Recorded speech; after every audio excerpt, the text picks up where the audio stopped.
નામ સાંભળીને થોડીક નવાઈ તો લાગશે જ, પરંતુ એકચ્યુઅલી છેલ્લા 1 થી 1.5 વર્ષમાં ઇન્ડિયામાં મેટ્રો સિટીમાં, ઇવન ગુજરાતના મેટ્રો સિટીમાં પણ દિવાળી સ્વીટ તરીકે ફેમસ થતી જાય છે. તો હું એમ નહીં તમને કહું કે આ સ્વીટ બનાવવી બહુ સહેલી છે, પરંતુ પરફેક્શન અને ડેડિકેશન હોય ને તો આ ઇઝીલી બનાવી શકાય છે ઘરે.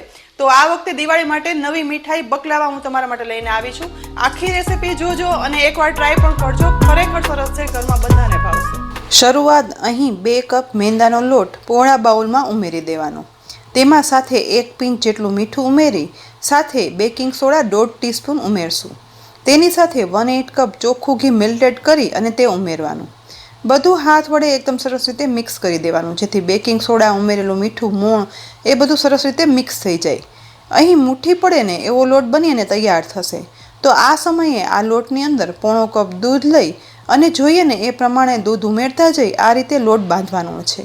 લોટ બહુ વધારે સોફ્ટ પણ નહીં અને બહુ કઠણ પણ નહીં, લગભગ રોટલીના લોટથી સહેજ એવો વધારે કઠણ આ લોટ બાંધ્યો છે. હવે આ રીતે લોટને ગોળ વાળી ઢાંકણ ઢાંકી 20 મિનિટ કૂણવશું. અહીં 1/4 કપમાંથી લગભગ 1 ટેબલસ્પૂન જેટલું દૂધ વધ્યું છે, તેટલું લોટ બાંધવામાં જોઈ ગયું. હવે ચાસણી બનાવવા માટે ગેસની મીડિયમ ફ્લેમ પર વાસણમાં 1/2 કપ ખાંડ ઉમેરી ખાંડ ડૂબેને અને પરફેક્ટ માપ કહું ને તો ખાંડનું અડધું એટલે કે 1/4 કપ પાણી ઉમેરી દેવાનું. બધું મિક્સ કરી અને સાથે અડધા લીંબુનો રસ પણ ઉમેરવાનો. ચાસણીમાં લીંબુ નીચવાથી આ ચાસણીમાં ક્યાંય પણ ક્રિસ્ટલાઇઝેશન નહીં થાય. સાથે થોડો એવો કેસરના તાતણા પણ ઉમેરી દેવાના અને તેની સાથે જ ઓરેન્જ ઝેસ્ટ એટલે કે અહીં મારે સંતરા છે ને તેની છાલ આ રીતે ચીઝ ખમણીથી ખમણી અને ઉમેરવાની છે, જેથી એક મસ્ત મજાની આ બકલાવાની ફ્લેવર આવે. અને બકલાવા જેને ચાખ્યા હશે ને તેને ખ્યાલ જ હશે કે આ બકલાવાની ચાસણી છે ને તે એકદમ ફ્લેવરફુલ હોય છે. હવે ગેસની મીડિયમ ફ્લેમ પર ખાંડને પાણીની અંદર ઓગાળી દેવાની છે. લગભગ 2 મિનિટમાં ખાંડ છે ને તે પાણીમાં ઓગળી ચાસણી હવે કેવી કરવી ને એ પણ હું તમને બતાવી દઉં. લગભગ 2 થી 2.5 મિનિટ વધારે ઉકાળતા ચાસણી થોડી એવી ઘટ થઈ ગઈ છે, તો તેને સ્પેચ્યુલા પર લઈ તાર ચેક કરતા અહીં જુઓ આ ચાસણી છે ને તે અડધો તાર બને છે. ટૂંકમાં 1 તાર બની અને તૂટી જઈને બસ આવી ચાસણી કરી લેવાની છે, કારણ કે આ ચાસણીનું બકલાવા ઉપર એક ખાસ લેયર જ જોશે, બહુ વધારે ઘટ કરવાની જરૂર નથી. હવે ચાસણી બની અને તૈયાર થઈ ગઈ છે ને, તો હવે ગેસ બંધ કરી આ ચાસણીને સાવ ઠંડી થવા દઈએ. હવે બકલાવા બનાવવાની પહેલી તૈયારીમાં મેં અહીં 250 ગ્રામ ડ્રાયફ્રૂટ, જેમાં કાજુ, બદામ અને પિસ્તા ક્રશ કરી લીધા છે. અહીં મિક્સર ઓન ઓફ કરતા જઈને અથવા ચોપરમાં આ રીતે ક્રશ કરવાના. હવે બકલાવા બનાવવાની તેની બીજી પ્રિપેરેશનમાં 1/2 કપ મેંદો અને 1/2 કપ કોર્નફ્લોર એક ડીશમાં લઈ લેવાનો છે અને તેને ચમચી વડે બરાબર મિક્સ કરવાનું, કારણ કે બકલાવાની શીટ બનાવવા સમયે આ બંને મિશ્રણનો મેક્સિમમ ઉપયોગ કરવાનો છે. બીજી સાઈડ આપણે બાંધેલો લોટ છે ને એ પણ લગભગ 20 થી 25 મિનિટમાં સહેજ એવો ફૂલી ગયો છે. તો આ લોટને પાટલી ઉપર લઈ લેવાનો, ત્યાં પર બરાબર મસળી લેવાનો છે. સોફ્ટ બનેલો આ લોટ છે ને તેને હવે એકદમ સરસ રીતે લંબચોરસ કરી લેવાનો અને એ પછી ચપ્પુ વડે તેના 2 એક સરખા ટુકડા કરી લઈશું. હવે લોટના એક ટુકડાને સાઈડમાં રાખી અને એક ભાગ લઈ થોડો એવો લાંબો તે રોલ વાળી લેવાનો અને એ પછી પૂરીના સાઈઝના આપણે લુવા કટ કરી અને તૈયાર કરવાના છે. બધા લુવાની સાઈઝ છે ને તે એક સરખી રાખવાની. અહીં આટલા અડધા લોટમાંથી ટોટલ 9 લુવા બની અને તૈયાર થયા છે. હવે આ લુવાને લેતા જઈ અને એક પછી એક ગોળ પણ વાળી લેવાના છે. બધા લુવા ગોળ વળી જાય ને એટલે આ લુવાને સાઈડમાં રાખી એક લુવો લઈ અને પાટલી પર કોર્નફ્લોર અને મેંદાના મિશ્રણ વડે આ લુવાને વણવાનું છે.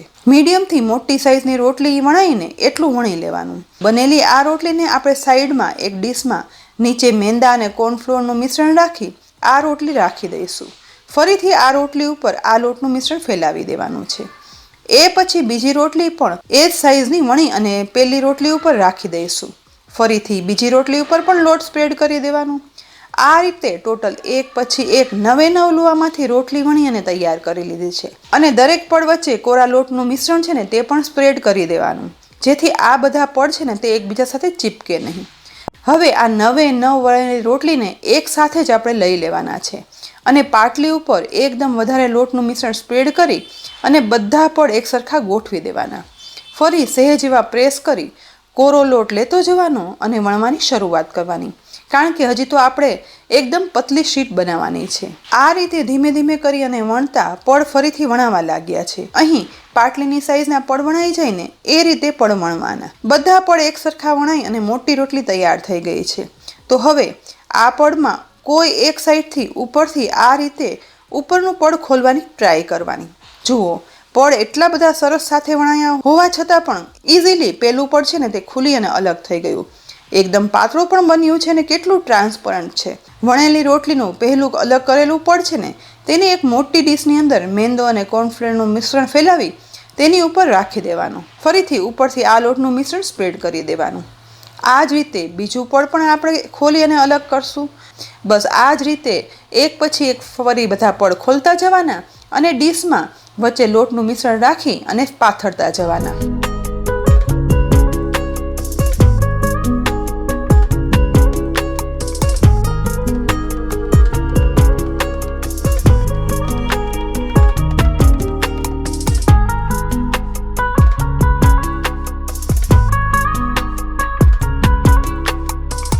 બધા પડ ઉખાડ્યા પછી ટોટલ 9 પડ ઉખડી અને તૈયાર થઈ ગયા છે. તો હવે આપણે ફરીથી એકબીજા ઉપર ગોઠવી અને આ રાખેલા પડ છે ને તેને એક સાથે ઉપાડી લઈશું. કિચન સ્ટેન્ડ ઉપર વધારે પ્રમાણમાં લોટનું મિશ્રણ સ્પ્રેડ કરી દેવાનું. ઉપરથી વધારે એકદમ સરસ લોટનું મિશ્રણ સ્પ્રેડ કરી દેવાનું અને જાડું અહીં મેં વેલણ લીધું છે અને તેનાથી વણવાની શરૂઆત કરવાની, કારણ કે આ પડ આપણે વધારે પતલા કરવાના છે. અને જેટલા વધારે પતલા પડ કરશું ને એટલા જ બકલાવાના લેયર છે ને તે એકદમ સરસ પતલા ક્રિસ્પી થશે. ફરીથી હું રેગ્યુલર વેલણ વડે જ વણતા મોટી સાઇઝની આ બધા પડ એકસાથે વણી અને તૈયાર કરી લીધા છે. પણ આ પડને ખોલતા પહેલાં જે ટ્રેની અંદર બકલાવા સેટ કરવા હોય ને તેનું માપ પણ એકવાર કરી લઈશું. હવે આપણે એક પતલી શીટને ઉપરથી ફરીથી ખોલવાની શરૂઆત કરવાની. તમને થશે કે આટલી પતલી શીટ ઉખડશે તો ફાટશે નહીં ને, પરંતુ અહીં જુઓ, પહેલી શીટ ખોલતા એકદમ ઇઝીલી ખુલી ગઈ છે અને આખી શીટ હાથમાં લેતા જુઓ એકદમ કાગળથી પણ વધારે પતલી આપણા હાથ નીચે દેખાય ને એટલી તો ટ્રાન્સપરન્ટ શીટ બની અને તૈયાર થઈ છે. તો આ શીટને ઉખાડી સાઈડમાં રાખી દેશું. હવે બીજી શીટ પણ આ જ રીતે ઉખાડી લઈશું. બે શીટ વચ્ચે થોડો એવો લોટ પણ સ્પ્રિંકલ કરી એકબીજા ઉપર ગોઠવી દેવાની. આ રીતે ધીમે ધીમે કરી બધી શીટ ખોલતા ઇઝીલી આ બધી ખુલતી કાગળ જેવી શીટ બની અને તૈયાર થશે. બધી શીટ ઉખાડી લીધા પછી ફરીથી આપણે જે ટ્રેમાં બકલાવા સેટ કરવા હોય ને તે એની ઉપર રાખી દઈશું અને એ પછી એક લાઈન પાડી લેવાની. હવે ડીશને અલગ કરી ચપ્પુની મદદથી બનાવેલી શીટ ઉપર કરેલી લાઈનમાં કટ પાડવાનો છે. ચારેય બાજુ આ રીતે વ્યવસ્થિત કટ પાડી લીધા પછી અહીં જે ચારેય બાજુ આ શીટના નાના નાના ટુકડા રહ્યા છે ને તેનો હજી આપણે બકલાવા બનાવવામાં ઉપયોગ કરવાનો છે. માટે આ ટુકડાને વેસ્ટ ન જવા દેતા એક ડીશમાં રાખી દેવાના છે. હવે અલગ કરેલી આ રેક્ટેંગલ શીટને એક એક કરી બધી અલગ કરી લેવાની અને ફરીથી એકબીજા ઉપર ગોઠવી દેવાની છે. આ જ રીતે બાકી અડધો રાખેલો લોટ હતો ને તેના પણ મેં લુવા બનાવી અને બીજી 9 શીટ બનાવી અને તૈયાર કરી લીધી છે. એટલે કે ટોટલ 18 શીટ બની અને તૈયાર થઈ છે અને તેના સાઈડના ટુકડા નીકળ્યા છે ને તે પણ અલગ રાખ્યા છે. હવે બકલાવાને ટ્રેમાં સેટ કરવા માટે સૌથી પહેલાં ચોખ્ખું ઘી મેલ્ટેડ કરીને લીધું છે. તો આ રીતે બ્રશ વડે એકદમ સરસ રીતે સૌથી પહેલાં ટ્રેની અંદર ચારેય બાજુ ઘી કિનારીએ સહિત લગાવી લેવાનું છે અને એ પછી બનાવેલી રેક્ટેંગલ શીટમાંથી એક શીટ આ રીતે લઈ વચ્ચેથી સાઈડ ગોઠવી દેવાની. ગોઠવેલી આ શીટ ઉપર ઘી એકદમ સરસ બ્રશ વડે લગાવી દેવાનું. એ પછી બીજી બનાવેલી રેક્ટેંગલ શીટ છે ને ગોઠવી અને સેટ કરી દેવાની. સેટ કરેલી બીજી શીટ ઉપર ફરીથી ઘીનું એક લેયર કરી દેવાનું.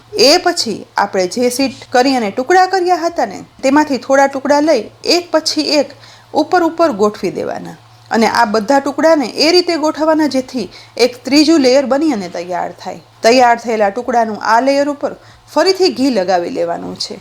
બધા ટુકડા ઉપર સરસ ઘી લગાવાઈ જાય ને એ પછી ફરીથી એક મોટી રેક્ટેંગલ શીટ લઈ તેની ઉપર ગોઠવી રહીશું.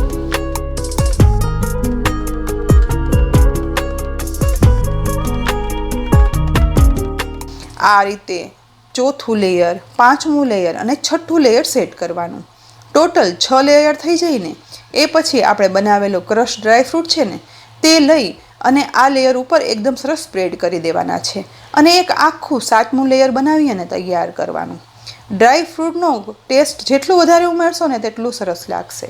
બસ હવે ડ્રાયફ્રૂટનું લેયર બની અને તૈયાર થાય ને એટલે ફરીથી બનાવેલી શીટ છે ને તે લઈ અને આ ડ્રાયફ્રૂટના લેયર ઉપર સેટ કરી દેવાની. ફરીથી પહેલાંની જેમ જ ટોટલ આ શીટના 6 લેયર ગોઠવશું. કામ થકાવનારું છે એટલે મેં તો ચેર પર બેસી અને કામ આગળ વધાર્યું છે.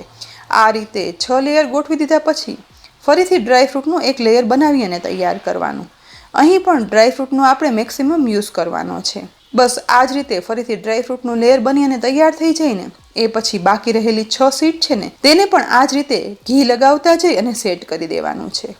અહીં ધીમે ધીમે કરી ટોટલ 18 પ્લેન શીટ, 3 લેયર ટુકડાવાળા શીટના અને 2 લેયર ડ્રાયફ્રૂટના, આમ ટોટલ ગણીએ ને તો 23 શીટનો આ બકલાવાનો બેઝ બની અને તૈયાર થશે.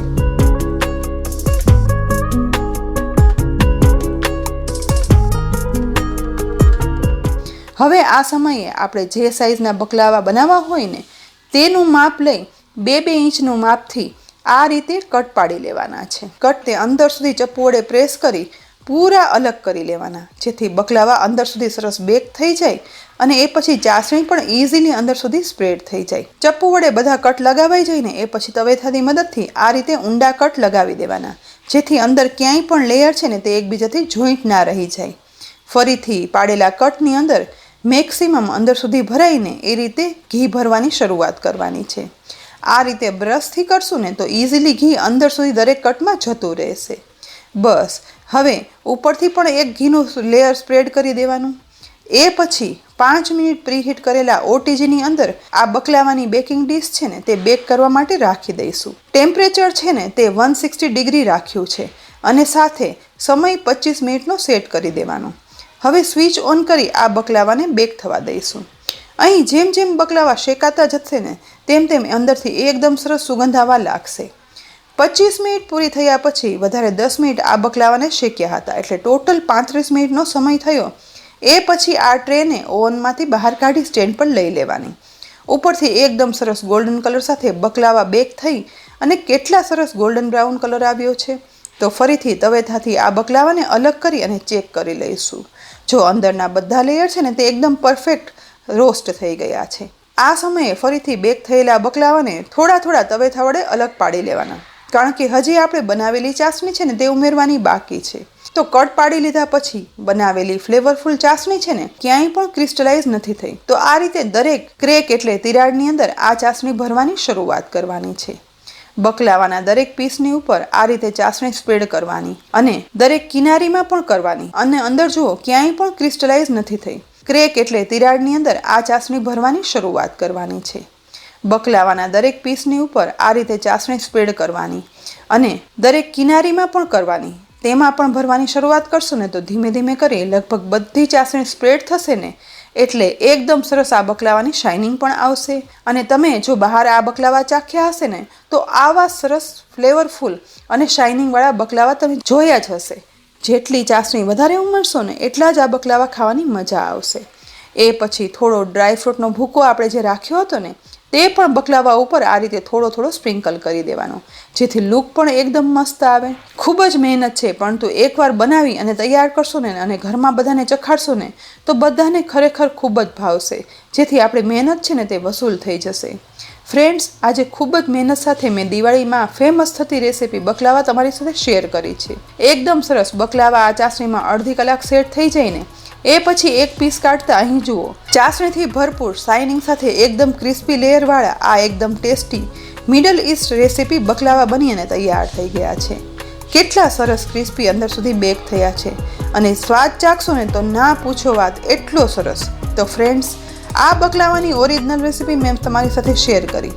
તમને કેવી લાગી? જો રેસીપી ખરેખર ઉપયોગી લાગી હોય ને તો લાઈક કરી અને શેર કરજો. અને આ જ રીતે અમારી ડેઈલી મુકાતી અલગ અલગ રેસીપી જોવા માટે કિચન સિરીઝને જરૂરથી સબસ્ક્રાઈબ કરી લેજો.